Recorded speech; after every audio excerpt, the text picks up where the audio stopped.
Abismo, conexión con el misterio, con Nacho Navarro, en Aragón Radio.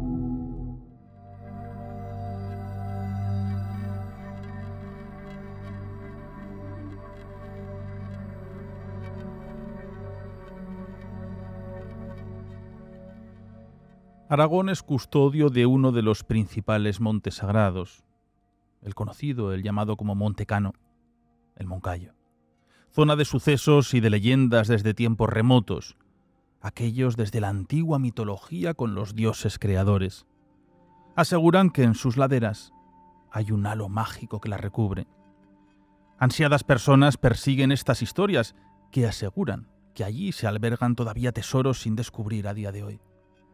Una tierra que engancha, una tierra que te obliga a reflexionar frente a ella, frente al gran gigante, frente a ese gran coloso.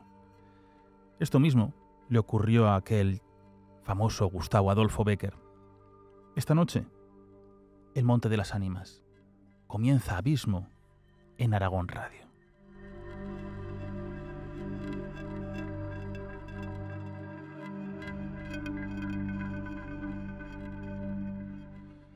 Muy buenas noches desde este plató del streaming en FM, también en la Corporación Aragonesa de Radio y Televisión, para hablar de uno de los personajes que tanto nombre generaron a ese mito del Moncayo, uno de los principales escritores, periodistas que ha tenido este país y que viajó hasta aquí, allí en uno de los monasterios más enigmáticos que tenemos en España, como es el Monasterio de Veruela, desde aquella celda, desde aquella cruz negra, meditando, pensando, creando, soñando, y por qué no inspirándose en todas esas historias que hoy conoceremos, desde esas brujerías tan cercanas como Estrasmoz, desde aquellas pugnas que había con el propio monasterio, desde esa magia que tiene el propio monte sagrado, enigmático, ese Axis Mundi que tenemos tan cerca de este plató y que casi podemos verlo y tocarlo a esa distancia. Así que presentamos mesa, presentamos a nuestro equipo. Silvia Ladrero, ¿qué tal estás? Buenas noches.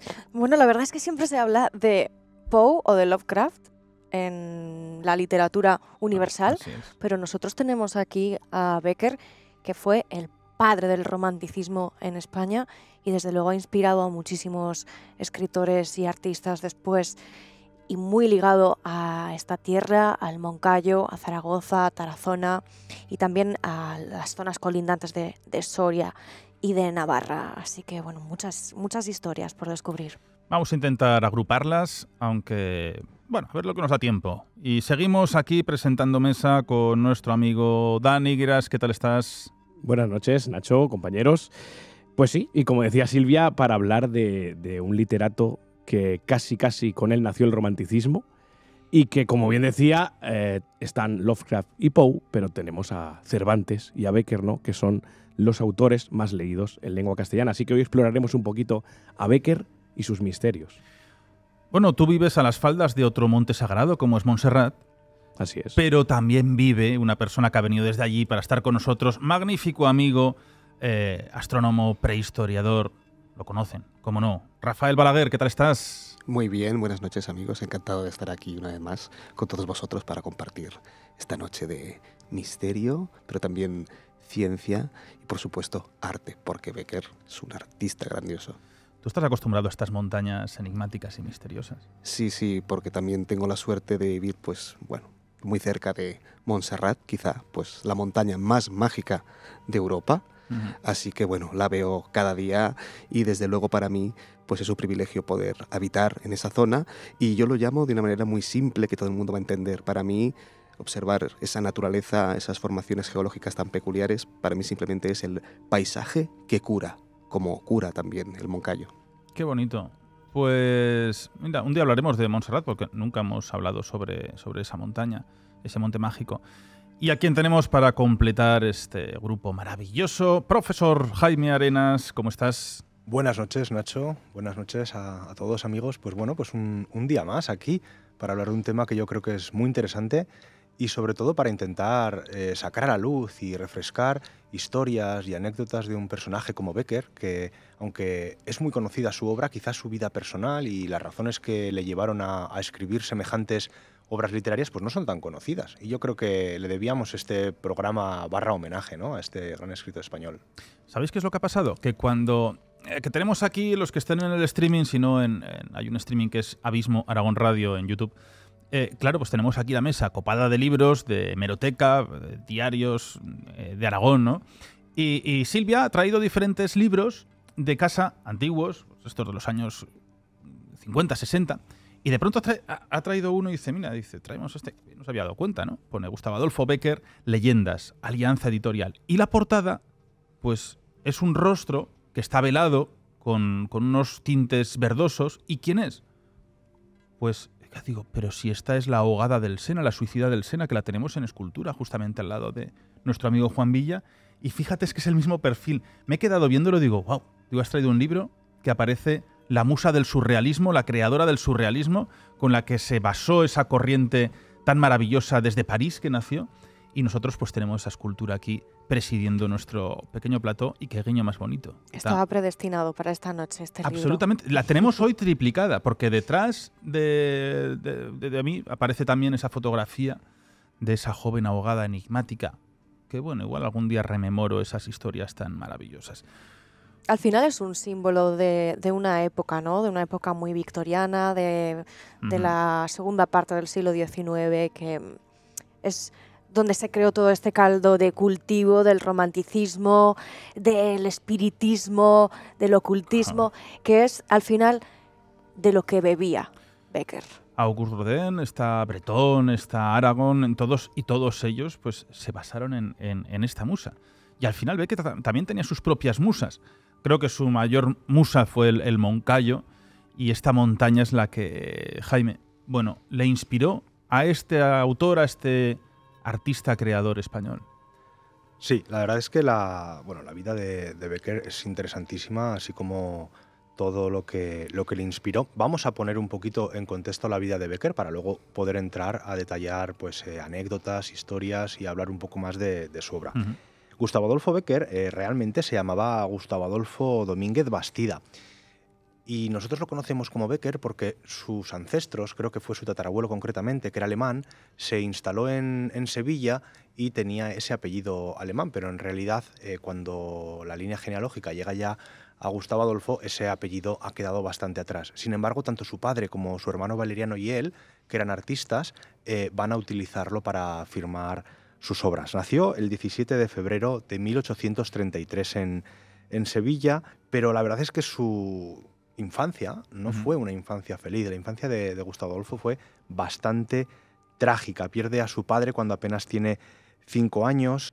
No contentos con eso, pues los pobres Bécquer también pierden a su madre, y por tanto queda totalmente huérfano en 1846.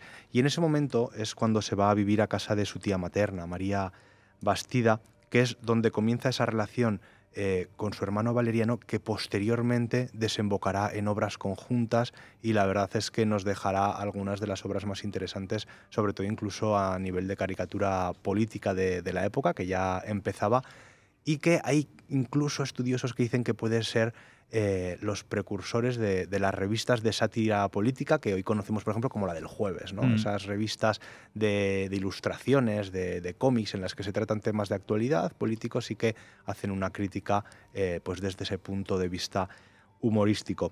En ese momento lo acoge su madrina Manuela, que contaba con una biblioteca espléndida, y es donde Gustavo empieza a leer a grandes de la literatura, como pueden ser Horacio, Shakespeare, José Zorrilla, Lord Byron, Víctor Hugo, Walter Scott, y empieza, digamos, a interesarse por lo que es la escritura. Y además tenemos, bueno, pues a una persona con una salud bastante delicada, como veremos, murió con 34 años de una enfermedad, y que además tenía una personalidad bastante bohemia. Era una persona a la que le encantaba estar solo, bien para pensar, para escribir, para reflexionar. Se traslada a Madrid, busca oportunidades literarias y artísticas, se sumerge bueno, pues en todo el ambiente cultural de la época, se gana cierto reconocimiento, llegó a ser incluso censor del gobierno de Isabel II, una posición bastante importante que pierde con la Revolución del 68. Unos años antes de eso, en 1956, había escrito la historia de los templos de España, que es lo que le permite viajar... De los templos de España. De los templos de España, es lo que le permite viajar por decenas o cientos de iglesias, de monasterios, de capillas, y conocer no solamente la parte arquitectónica, sino también esa historia y esas leyendas y esa magia.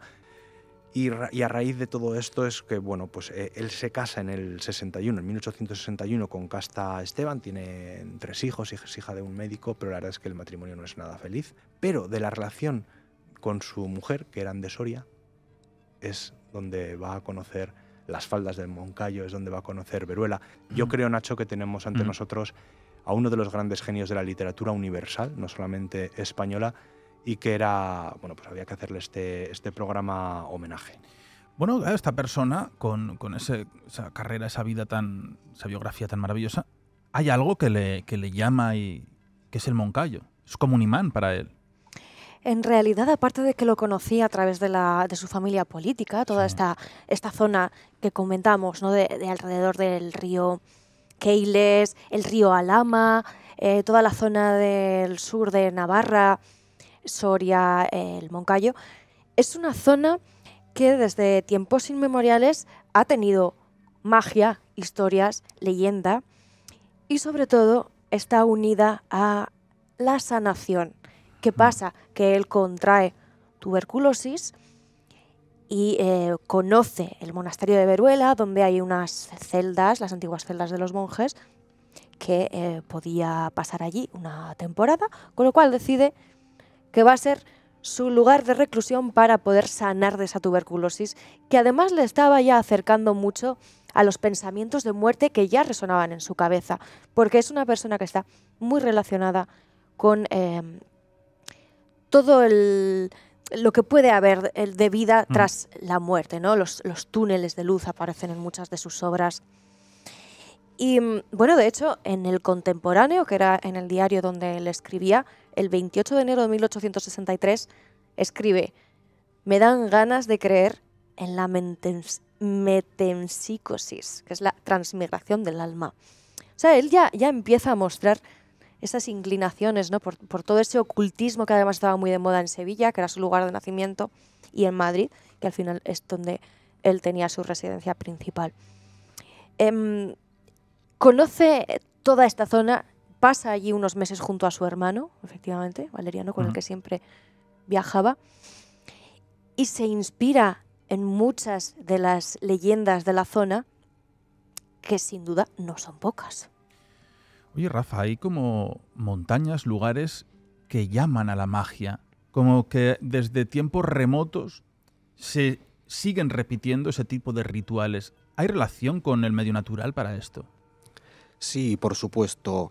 Empezando simplemente por una cuestión de reacción ante la belleza del paisaje, que simplemente nos conmueve y nos lleva a experimentar emociones en esos lugares tan majestuosos. Eso es algo que incluso hemos podido documentar en África, en grupos de chimpancés que acuden de vez en cuando a lugares pues que para ellos pues imponen una belleza natural fantástica, como por ejemplo cascadas, bosques determinados, en los que incluso se ha documentado la realización, vamos a llamarlo así, siendo pues un poco atrevidos, de cierto tipo de rituales espirituales, incluso algunos investigadores los han definido así, en chimpancés, como por ejemplo acumulación de piedras sin una funcionalidad práctica aparente en árboles huecos, troncos huecos de árboles, pues acumulan rocas, y es algo que tiene una transmisión cultural de padres a hijos, pues están documentados los chimpancés recogiendo piedras en lugares relativamente lejanos y depositándolos en un árbol concreto, siempre lo mismo, sin hacer nada más que esa ofrenda quizá votiva a la naturaleza. Es decir, no usan esas piedras para realizar herramientas luego, simplemente ese simbolismo natural profundo. Así que ya vemos que incluso en especies no humanas podemos estar ante ejemplos de esa reacción ante algo natural que sobredimensiona nuestra experiencia pues sensorial habitual, y eso es algo que también observamos en cantidad de enclaves con montañas significativas. Por ejemplo, en España tenemos algunos muy importantes, por ejemplo en el ámbito prehistórico, en Cantabria, el Monte Castillo, una estructura piramidal perfecta. Otros lugares telúricos muy potentes serían Montserrat, como hemos hablado antes, y también por supuesto el Moncayo. ¿Qué son estos lugares? Es lo que llamamos axis mundi, ejes del mundo, estructuras verticales que nos van a ayudar a conectar los tres planos de existencia, es decir, el plano terrenal o habitual en el que desarrollamos nuestras tareas cotidianas, nuestra vida, pero atención, nos van a ayudar a viajar también al inframundo, un plano subterráneo, infernal, y también, por supuesto, nos van a llevar a contactar con el plano superior o celestial, en donde habitan los dioses. Esa estructura tripartita del cosmos la tenemos bien establecida porque incluso en experimentos en laboratorio con sujetos voluntarios, sometiéndolos a estados alterados de conciencia, se puede pues, establecer esa relación con un viaje místico profundo de la mente a través de esas tres estructuras. Es decir, desde el plano infernal, donde podemos asociar la existencia de los humanos con experiencias negativas, no vamos a hablar directamente del infierno, pero ahí encajaría el infierno católico, cristiano, el plano natural habitual de existencia y sobre todo el plano celestial en el cielo. También en algunas culturas ese plano inframundo suele ser también subacuático, pero en cualquier caso tenemos esos tres niveles y la estructura vertical, el axis mundi, nos va a ayudar a transitar de un plano a otro. Por lo tanto van a ser lugares asociados a la espiritualidad, a la transición entre la vida y la muerte, el paso de las almas de un nivel de existencia a otro, y bueno, ejemplos de axis mundi tenemos en todos los cementerios porque los cipreses no dejan de ser una representación de ese eje del mundo que ayuda al alma a ascender a ese plano celestial. Por supuesto, el Moncayo cumple con esas características de eje del mundo y además podemos decir que lo cumple desde que los seres humanos nos hemos acercado a esa montaña, porque tenemos ocupación humana en el Moncayo, no solo por nuestra especie Homo sapiens, sino muy probablemente también por otras especies humanas, como por ejemplo Homo neanderthalensis. Podemos hablar de eso también. ¿Qué ocurre, Dani? Parece que Becker se acerca para beber de esas leyendas, historias, sobre todo un ámbito muy común, ¿no? Como es aquellas épocas, aunque viene ya de esa época del medievo, como es la brujería, donde él llega a una zona, a un monasterio, donde hay una localidad cercana que 3 años antes habían perseguido, habían ajusticiado públicamente a la última bruja de la localidad. Y claro, eso es uno de los momentos creo que más impactantes que él tiene y es lo que a él le ayuda a generar ese tipo de historias. Sí, por supuesto. Además, un Becker que recordemos que llegó un 10 de abril de 1884 a Tarazona, en viaje en ferrocarril desde Madrid toda la noche, junto a su hermano Valerio, que era inseparable, diagnosticado esa afección pulmonar, con la cual le recomendaron respirar, como solía pasar mucho en la época, aire puro, ¿no? Aire puro pues, del Moncayo. Como hemos hablado, es una montaña que puede ser curativa. Bueno, luego generó el Sanatorio de Agramonte. Exacto. Pues él llega a Tarazona y ya se queda impactado, ¿no? Él, si hablamos de su experiencia cuando llegó a Madrid, era muy diferente. Él tenía un concepto de Madrid cuando salió de su Sevilla natal mágico y llegó y se encontró un Madrid asediado por la Revolución, caótico, que dijéramos que le entristeció bastante. Y sí que es cierto que cuando llega al Moncayo, a esas faldas de Moncayo, a Tarazona, pues él se envuelve en todo ese misticismo, se deja llevar, crea esas obras literarias maravillosas y siempre, a mí me gusta remarcar mucho, ya lo ha apuntado Jaime y Silvia antes, siempre de la mano de su hermano Valerio. Es decir, ellos no entendían un arte sin el otro. Es decir, su hermano era pintor. Bueno, le llega a retratar en el castillo de Trasmoz. Por supuesto. Ellos decían además que un arte por sí solo no puede trascender de una manera, sino es complementarlo con otro, ¿no? Ellos lo dijeron en varias ocasiones que, por ejemplo, donde no alcanzaba la palabra, llegaba la imagen.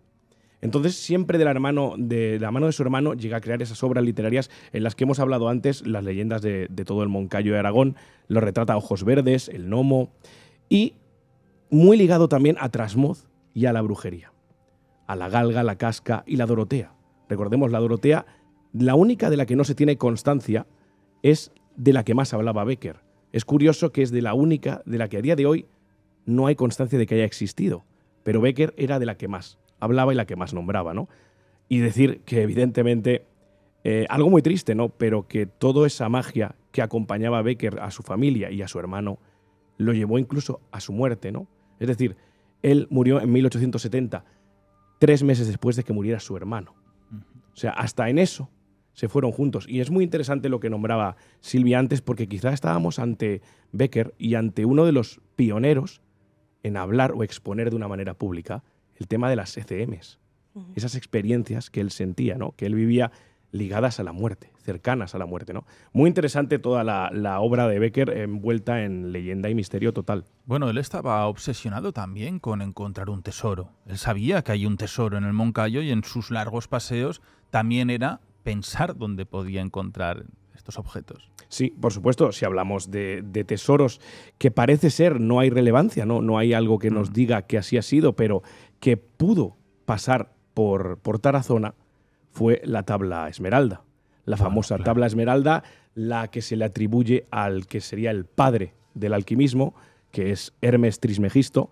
Y claro, se cuenta que, entre otras muchas leyendas, hay una muy bonita de Tarazona, que ahora si os parece contaré, me parece preciosa.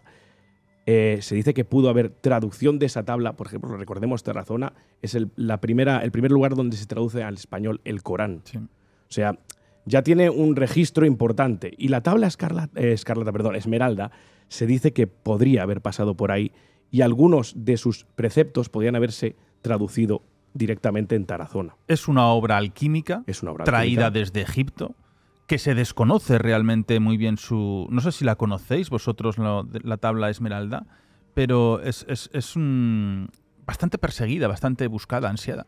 Sí, es muy codiciada además por lo que hablamos, ¿no? Es, dijéramos que esos dictámenes, esos dogmas de la creación. Y sobre todo, claro, Hermes es considerado el padre de la alquimia. Todos sabemos la importancia que llegó a tener la alquimia en la antigüedad. Y imagina un objeto en el que te designa cómo trabajar con ese arte, que a día de hoy, pues bueno, tenemos un poco como mágico, ¿no? Pero que hubo un momento en que la importancia fue máxima. Silvia, la magia, las escrituras. Precisamente releyendo un poco la obra de Becker estos días para impregnarnos, ¿no?, en este programa, me recordaba a otra obra, que es El nombre de la rosa, con varias de sus obras, porque él, fíjate, estamos hablando de la tabla Esmeralda y de una tradición que ha habido en esta zona de Tarazona de transcribir documentos o vestigios, ¿no?, de otras culturas que han llegado hasta ahí, que es lo que ocurre también en El nombre de la rosa, y es lo que ocurre, por ejemplo, en Miserere, uno de sus relatos que a mí más me marcaron en su momento, y en el que encuentra un Miserere inacabado en una biblioteca, y él está obsesionado con terminar esa obra musical, que al final, a través de la magia de las almas de los monjes que han podido escribir previamente ese Miserere, que lo han podido cantar a través del tiempo y del espacio, con una diferencia de siglos de ese Miserere, desde que se escribió, cuenta cómo lo escucha en su cabeza, se obsesiona, le llegan esas frecuencias hasta él y termina el personaje escribiendo ese Miserere tal y como se había planteado en su momento. Es decir, sí que vemos en toda su obra una relación con el pasado, con la reconstrucción de otras culturas, de vestigios, ¿no?, de lo que estábamos diciendo, que es muy interesante, y ver cómo se relaciona con otras épocas pasadas y habla de esas experiencias tras la muerte. Por ejemplo, también en El monte de las ánimas, ¿no?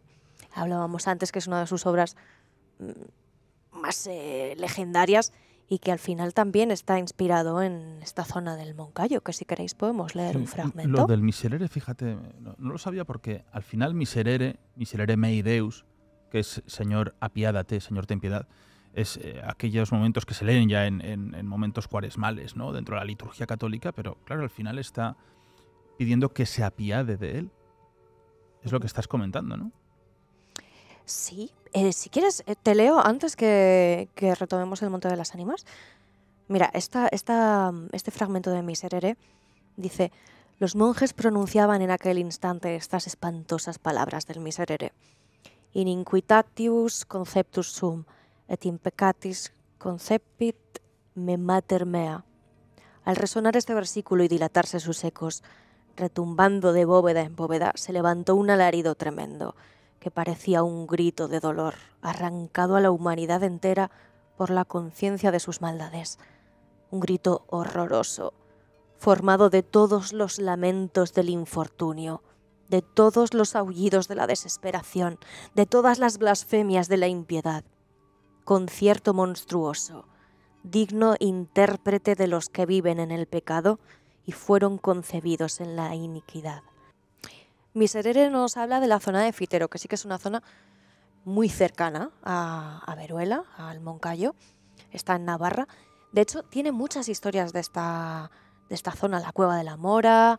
El Monte de las Ánimas también sí que está un poco más cercano a esa zona. Pero es un círculo de historias que recopila en un enclave geográfico muy marcado, que claro, ¿por qué a él le produce o le llegan todas estas historias que no solo son porque los vecinos o la gente del lugar se las cuenta, ¿no? Sino porque al final él también investiga en documentos antiguos, también del monasterio, ¿no? Lo que estábamos comentando, pero muchas son también basadas en sentimientos suyos, en ensoñaciones que tiene durante su estancia ese año en la zona del Moncayo. Y es muy, muy curioso, ¿no? Que al final, durante siglos, esta zona del Moncayo despierta esos mismos sueños, sentimientos a tantas personas que pasan por allí. Rafa, ¿tú crees que estos lugares cargados de magnetismo pueden alterar las mentes y generar todavía mayor imaginación, mayores sueños, mayores creaciones? Sí, por supuesto que sí, por supuesto que sí. De hecho, en la zona del Moncayo tenemos pues una interposición de gradientes energéticos que es ciertamente interesante, porque en el mapa de anomalías geomagnéticas de la península ibérica, pues justo en ese límite entre lo que sería pues la zona pues ya de Aragón, pero limítrofe con Soria, justo en la zona de Moncayo, pues sí que tenemos pues ese frente energético bien diferenciado que podría ser equiparable también pues a un nivel hidrográfico también, porque por un lado tenemos pues la parte del Ebro y luego la parte ya más para la meseta. Y a nivel geográfico, geológico y geomagnético, pues sí que es un enclave especial. Tenemos diferencias registradas allí a nivel macro de más de 5.000 nanoteslas de diferencia. Para nosotros en este tipo de investigaciones, cuando tenemos diferencias de 2.000 nanoteslas entre valores medidos, entre ubicaciones próximas, ya podemos considerarlo una anomalía. Y precisamente en zonas en las que ese magnetismo tiene un nivel más bajo, es precisamente en donde hemos encontrado que se puede propiciar pues fenómenos asociados, fijaros qué interesante, pues a la telepatía, a las visiones de personas que han fallecido antes que nosotros. Así que sí que parece que se puede potenciar cierta comunicación, vamos a decirlo, espiritual o de tipo místico, asociado pues también a la sensación de que tenemos personas compartiendo las estancias con nosotros, sensación de presencias. Así que, por supuesto, imagínate eso en una celda de un monasterio, en una zona telúricamente activa, por supuesto ya con personas predispuestas a la meditación, pues eso puede desencadenar desde una inspiración artística a, por supuesto, una experiencia mística de primer orden. Así que me encanta, en el Moncayo es que encaja. Detrás tenemos a Sor María Jesús de Ágreda. Claro, muy aquella cercano, que tenía la bilocación, claro. que no sé cuántas veces tuvo apariciones en diferentes puntos de América, y al final Ágreda está en esas faldas del Moncayo, y es uno de los casos más extraños y más maravillosos, la Dama Azul, ¿no? Que la tituló Javier Sierra en su novela maravillosa, y cómo ella tiene esa propiedad milagrosa, y bueno, es que está ahí colocada. Mira, hoy me decían en Trasmoz, ¿no? Lola Zueco, que es un poco la responsable de ese patrimonio, de la guía de la localidad, me dice, es que hay muchas zonas donde las brújulas se vuelven locas, enloquecen, porque también dicen que hay minas férreas en el interior.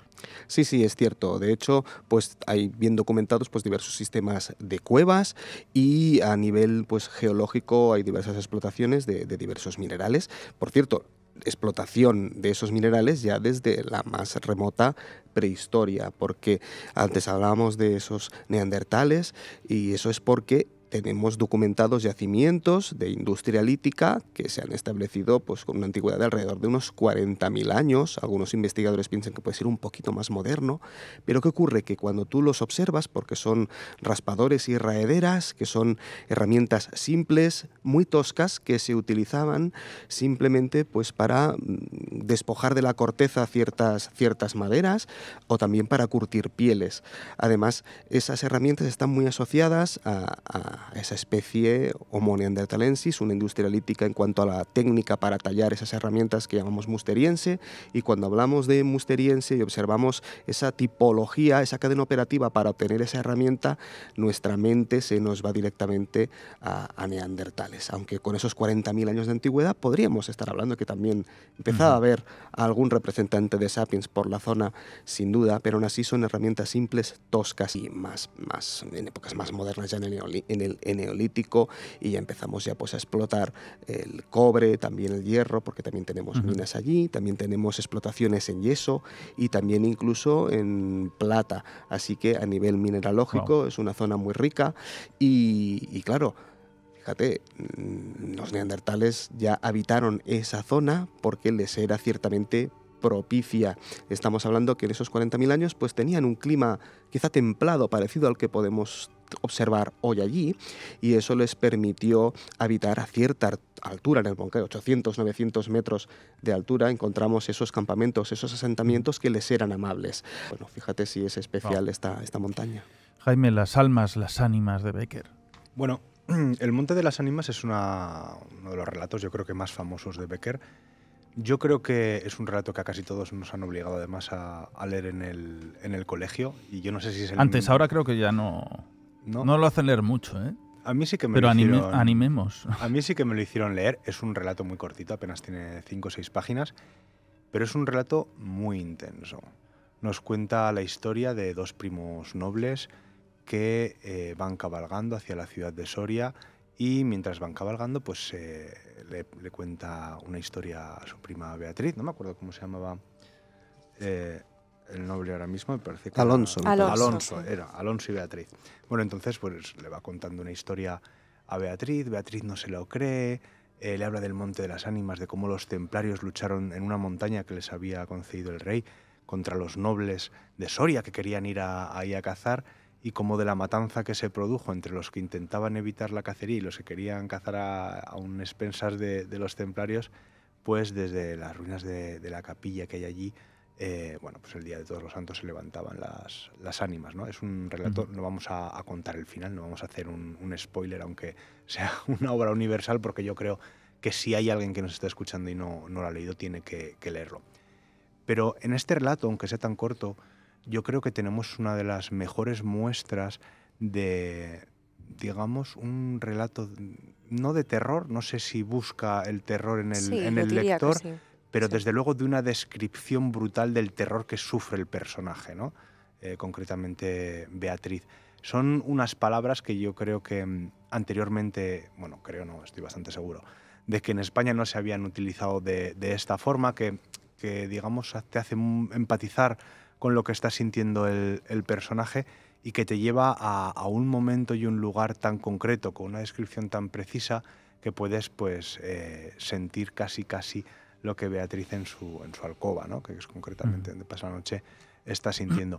Creo que esta es una de esas leyendas, bueno, de los relatos que se engloban dentro de las leyendas de Becker, que quizás es el que más se conoce, aunque hay muchos otros. A mí personalmente creo que, como digo, es una obra imprescindible, pero es quizás el que mejor refleja lo que es el grupúsculo de leyendas, que no tiene nada que ver con la poesía, las rimas, con la historia de los templos en España o con los artículos periodísticos y crónicas que escribía, pero creo que si hubiese que coger una de las leyendas para definir el estilo de Gustavo Adolfo Bécquer, desde mi punto de vista, sería esta.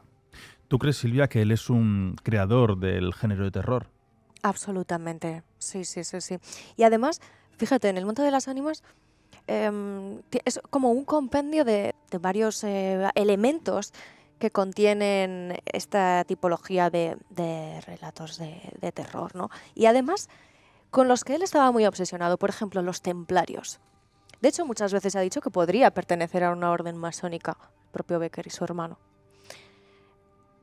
Aparece también una dama blanca, que al final, en el terreno del espiritismo, siempre se habla o siempre aparece la figura de una dama blanca, de una figura que vemos levitar, que viste un camisón. Tenemos también esto.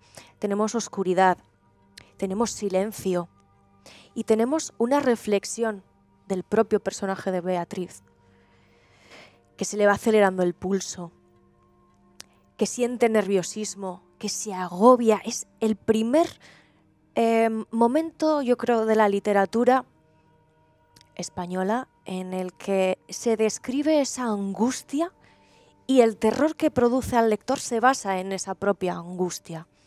No es que te asuste con el fantasma en sí, ¿no?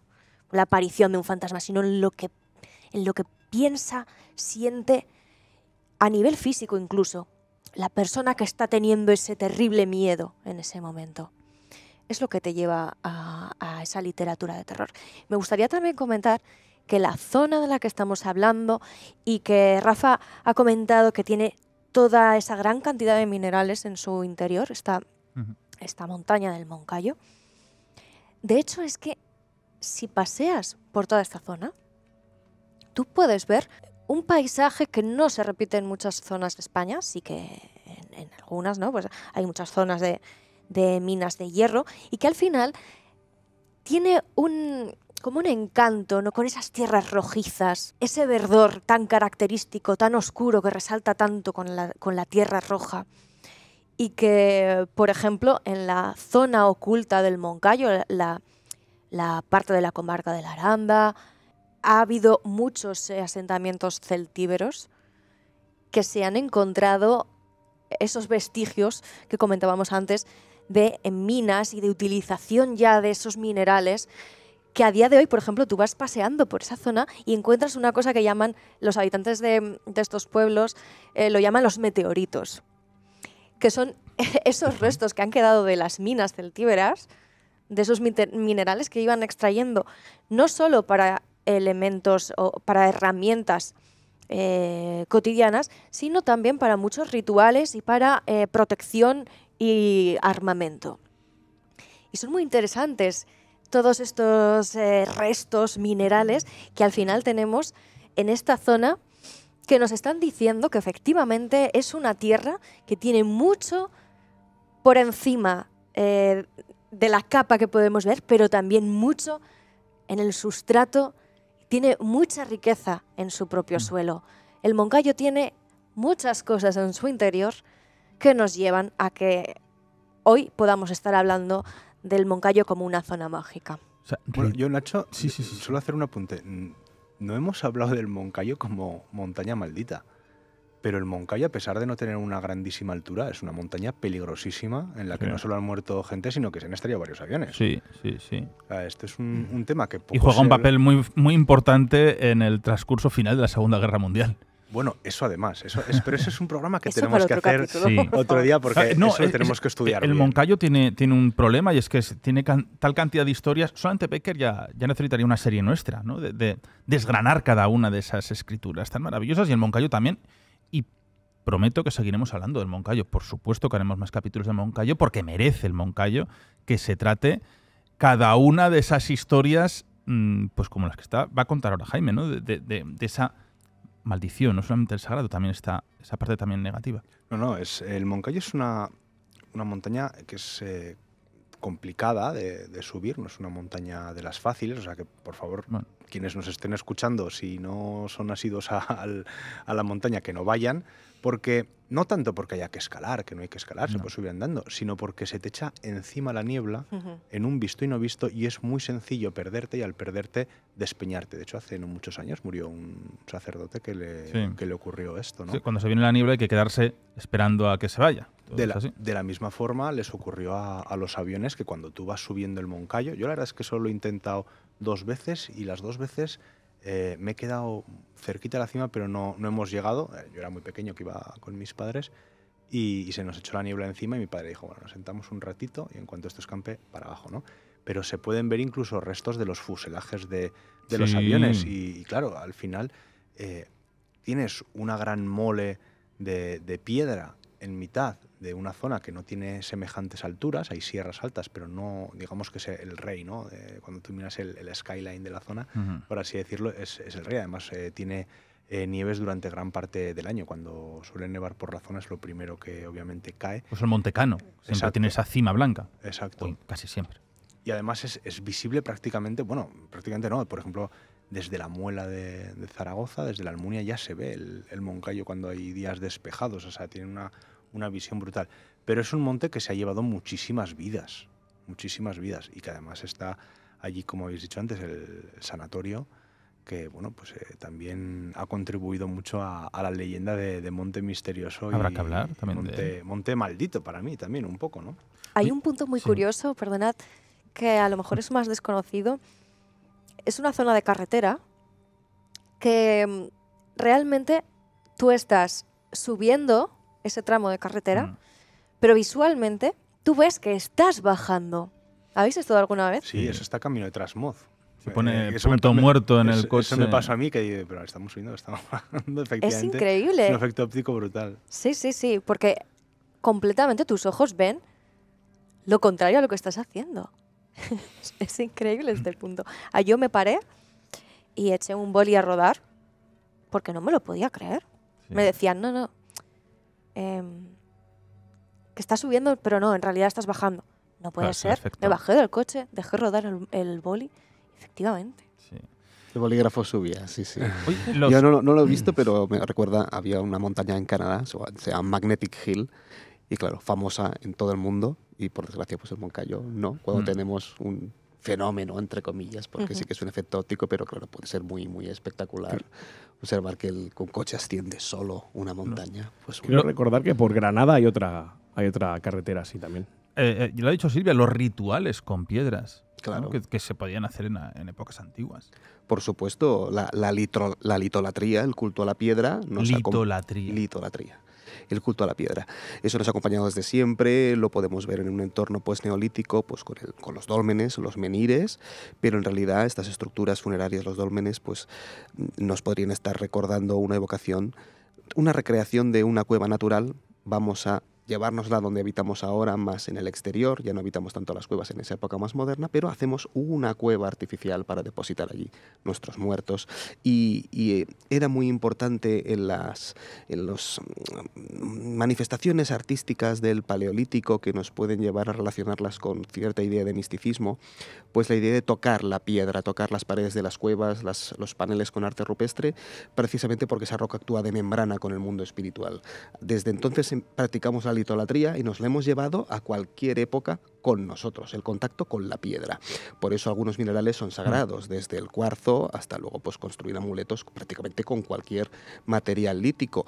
Me ha gustado mucho lo que ha comentado Silvia de esos supuestos meteoritos, porque habitualmente nos llegan al laboratorio peticiones de análisis de gente que nos envía un email, un mensaje en el teléfono: oye, hemos encontrado este meteorito. Ya vemos claramente que eso es una escoria de fundición, y cuando preguntamos, pues bastantes veces nos dicen que es de la zona del Moncayo. Sí. Lo que pasa es que, claro, llama la atención porque encuentras eso que puede parecer un meteorito. Son como piedras redondas, porosas. Sí, y te puede recordar lo que la gente entiende como un meteorito a nivel popular. Luego, pues cuando ya trabajas con ello, enseguida los descartas, pero sí que puede llevar a confusión, porque son piedras que aparecen pues en un entorno natural en el que no haya normalmente restos de ninguna industria, y encuentras eso que te llama muchísimo la atención.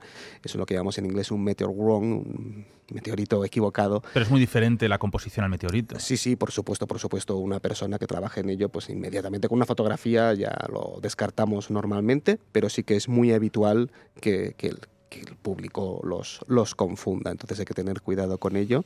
Así que bueno, fíjate, desde eso, que también se elaboran por supuesto amuletos con meteoritos y con metal de meteoritos, tenemos pues por supuesto desde dagas egipcias a incluso pues tumbas en América en lo que se ha enterrado son meteoritos, así que el culto a la piedra también nos ¿Se han enterrado meteoritos? Sí. Bueno, Sí, como algo absolutamente sagrado porque ha llegado del cielo, claro, de la divinidad. Es que es lo que dice Rafa, es que es una piedra que viene del cielo. Claro. De hecho, Bueno, la Meca, básicamente es eso. Las dagas egipcias, las espadas egipcias, iban a buscar el meteorito cuando caía al desierto, que era relativamente fácil de localizar, y ese metal era prácticamente solo para el faraón y algunos sacerdotes. Porque aunque yo no sé la resistencia que tendría, ¿no?, frente a otros metales, la tiene. Lo cierto es que era el metal de los dioses, claro, así le llamaban. Es que de hecho esa fue la primera metalurgia. O sea, los primeros metales que conoció la humanidad fueron los obtenidos a partir de meteoritos, porque todavía no teníamos la capacidad de excavar minas para explotar pues el hierro natural de la Tierra, así que lo primero que se explotó fue el hierro natural pues del cinturón de asteroides, así que bueno, es una auténtica maravilla. ¿Cómo somos los habitantes de este planeta, ¿no? Que al final tiene que venir algo de otro claro, para que podamos darnos cuenta de que existe. Y cómo somos en este programa, que del Moncayo hemos ido a Egipto. Y ahora pues me gustaría iniciar esta recta final con Becker y la muerte, porque Daniel, él dijo que todo era mortal. Todo es mortal y él incluso pide que alguien acabe con su legado. Sí, bueno, Becker se dice que fueron sus últimas palabras, ¿no? Todo mortal, todo es finito, todo llega a su fin. Él pidió incipientemente que se quemaran sus cartas y que sus amigos íntimos publicaran sus rimas, ¿no? Sabemos que después, muy a posterior, se descubrió el manuscrito, el libro de los gorriones, en el que sí que había un orden explícito de las rimas, se tuvo que reeditar todo aquello, pero Becker y la muerte estaban muy ligados, ya lo hemos hablado antes, ¿no? Él tuvo varias experiencias en las que veía ese túnel, esa luz, ¿no?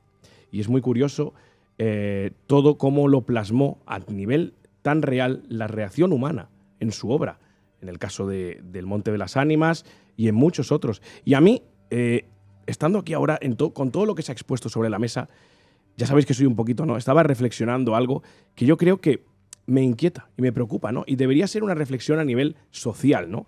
Cómo en este programa y en tantos otros exponemos que en este caso las grandes mentes siempre se acercaban, ¿no? Los pueblos antiguos siempre se acercaban a esos lugares de poder, podemos llamarlos así, ¿no? ¿Y por qué nosotros, a día de hoy como sociedad, nos hemos alejado de todo eso? Ahora nos separamos de eso, ¿no? Eso yo creo que es una reflexión a nivel interno que deberíamos hacer, y como sociedad o como individuo en el planeta Tierra, ¿no? ¿Por qué todos antes se acercaban para trascender, para llegar a ese conocimiento? Porque eran lugares que ellos creían importantes y ahora mismo nos apartamos de todo eso. Pues mira, ¿no? yo creo que porque esos lugares te obligan a pensar. Y no queremos pensar hoy en día. No. Queremos que te den todo mascado y todo hecho. Puede ser el triunfo del materialismo sobre el espiritualismo. Sí. Es claro. Es el encontrarte a ti mismo, el encontrar la naturaleza, el encontrar la esencia, el encontrar la muerte, porque al final nosotros tenemos el ser humano, ¿no? Nace, vive y muere. Pues antes nos quedamos en dos pasos, nace y vive. En el muere no, el muere lo hemos retirado. Y aquí hablamos muchas veces de la muerte, me dicen, ¿cuánto hablas de la muerte? Pues es que la muerte es natural, es racional, es algo que, por mucho que se empeñe la ciencia, va a terminar llegando, ¿no? Y no hay que huir de ella, sino hay que aceptarla y hay que intentar comprenderla. Y tiene que convivir contigo. Y es algo que no puedes huir. Sabes que Jaime dijo una vez una frase en otro programa que nos dijo, el ser humano no puede huir de dos cosas, de los impuestos y de la muerte, ¿no? Sí, es así, de los inspectores de Hacienda, sí. Es cierto, ¿no? Es cierto. A mí el que lo consiga que me lo enseñe, ¿no? Entonces, bueno, pues... pero claro, esas culturas antiguas estaban perfectamente preparadas. Que la muerte no significa para todas las culturas que se apague una luz. Al contrario, para muchas, la muerte es cuando se enciende la luz. Y cuando empiezan los momentos de luminiscencia y cuando, al fin, llega la vida. Pero claro, cada uno tiene sus creencias, sus ideas, y las sociedades pues muchas veces tapan todo esto. Mira, hay una anécdota que no querría yo terminar el programa sin contarla, de Becker. Y ahora que has mencionado a los inspectores de Hacienda, bueno, los impuestos me la ha recordado, ¿no?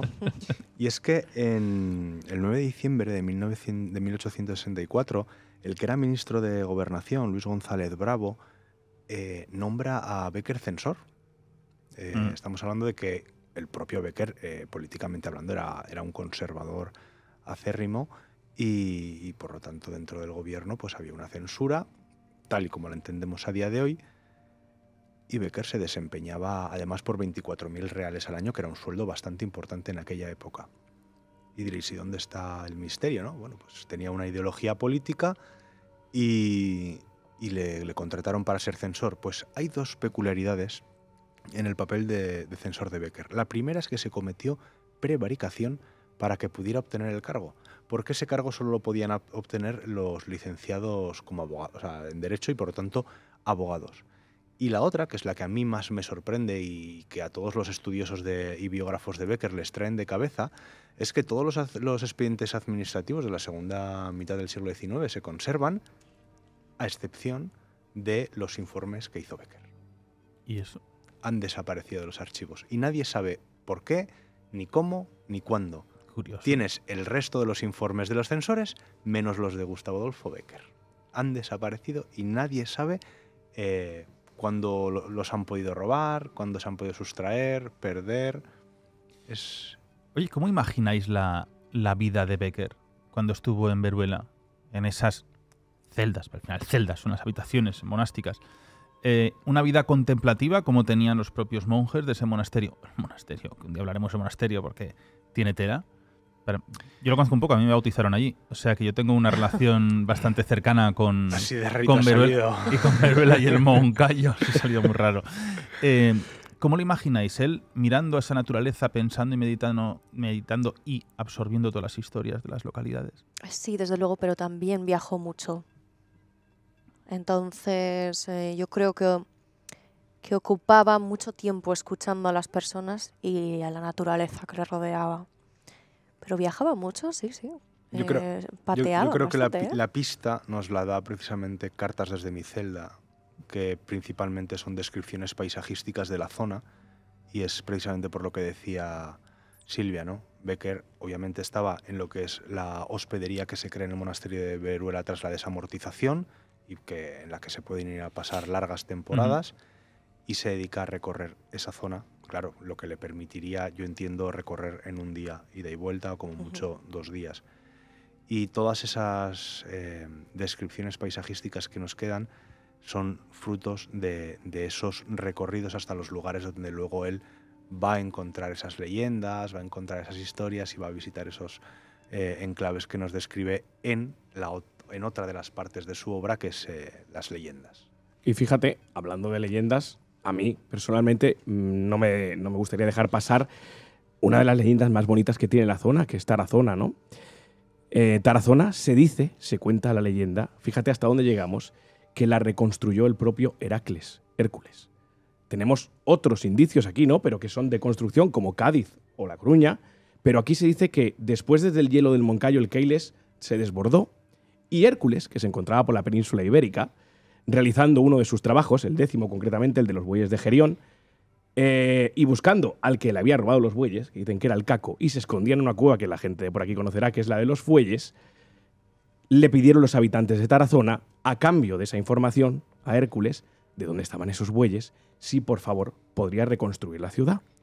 Y se supone, y dice la leyenda, que es preciosa, que así lo hizo, que Hércules reconstruyó Tarazona. Bueno, pues Tarazona, el Moncayo, esas zonas mágicas, Veruela es incluso de los pocos sitios donde, bueno, Violante, la mujer de Jaime, fue enterrada allí y es una zona que deberíamos de hablar muchísimo, ¿no? Y muchos más programas de lo que ahí ocurre. Oye, yo tengo una última pregunta, Rafa. Si alguien quiere ir a estos lugares Axis Mundi, estas zonas sagradas, ¿cómo debe estar una persona preparada, o al menos para entender la naturaleza? ¿Hay que subir al pico exacto, al punto más elevado de ese monte? ¿Sirve cualquier sitio? No hay necesariamente que ascender hasta la cima.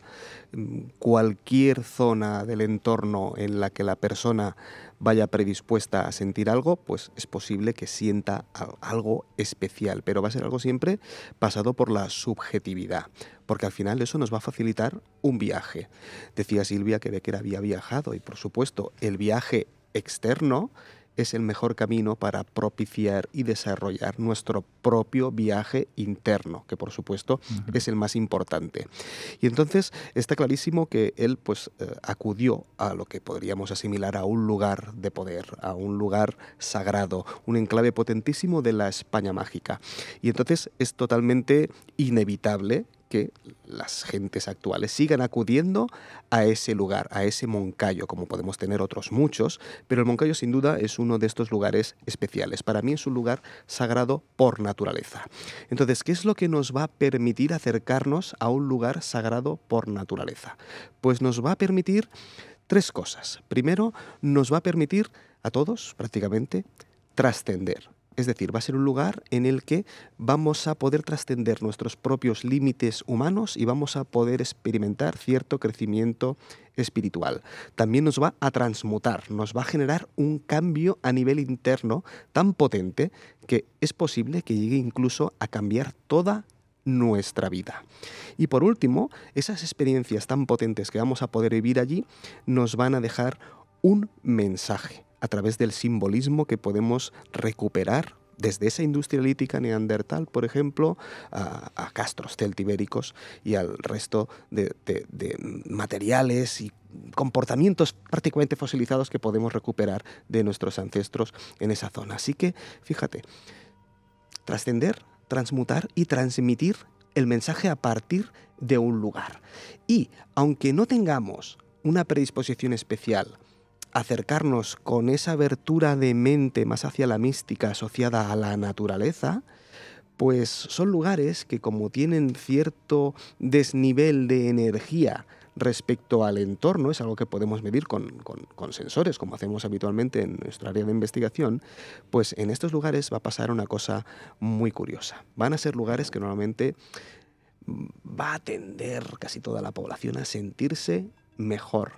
Y eso va a generar oxitocina en nuestros cerebros. Así que nos va a generar una activación de los circuitos de recompensa, nos vamos a sentir mejor.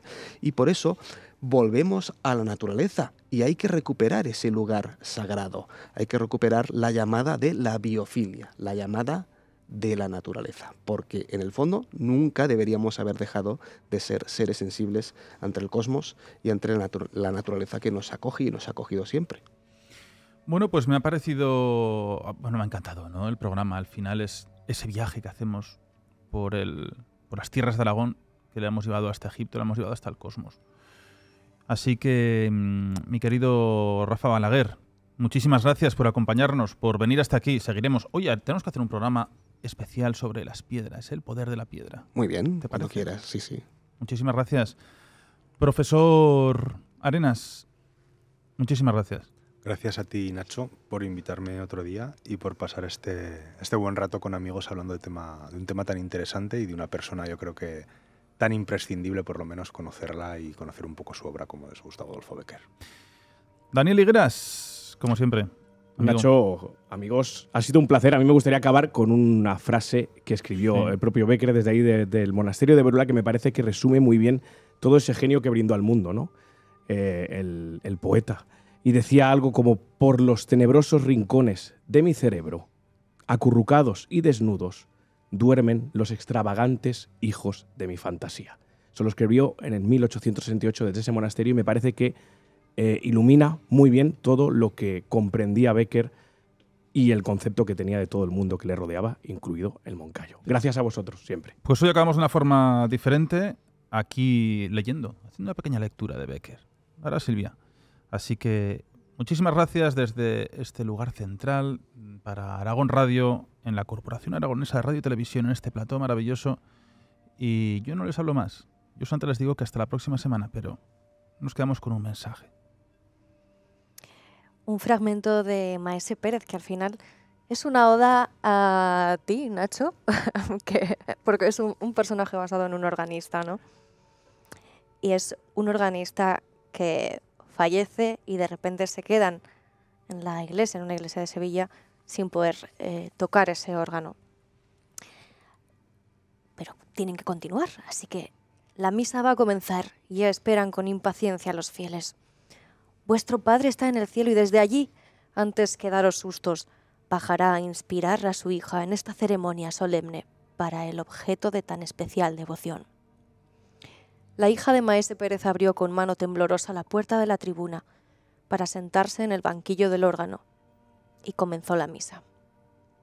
Comenzó la misa y prosiguió sin que ocurriese nada de notable hasta que llegó la consagración. En aquel momento sonó el órgano y al mismo tiempo que el órgano, un grito de la hija de Maese Pérez. La superiora, las monjas y algunos de los fieles corrieron a la tribuna.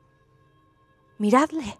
¡Miradle!», decía la joven, fijando sus desencajados ojos en el banquillo, de donde se había levantado asombrada para agarrarse con sus manos convulsas al barandal de la tribuna. Todo el mundo fijó sus miradas en aquel punto. El órgano estaba solo y, no obstante, el órgano seguía sonando como solo los arcángeles podrían imitarlo en sus raptos de místico alborozo. Hasta pronto.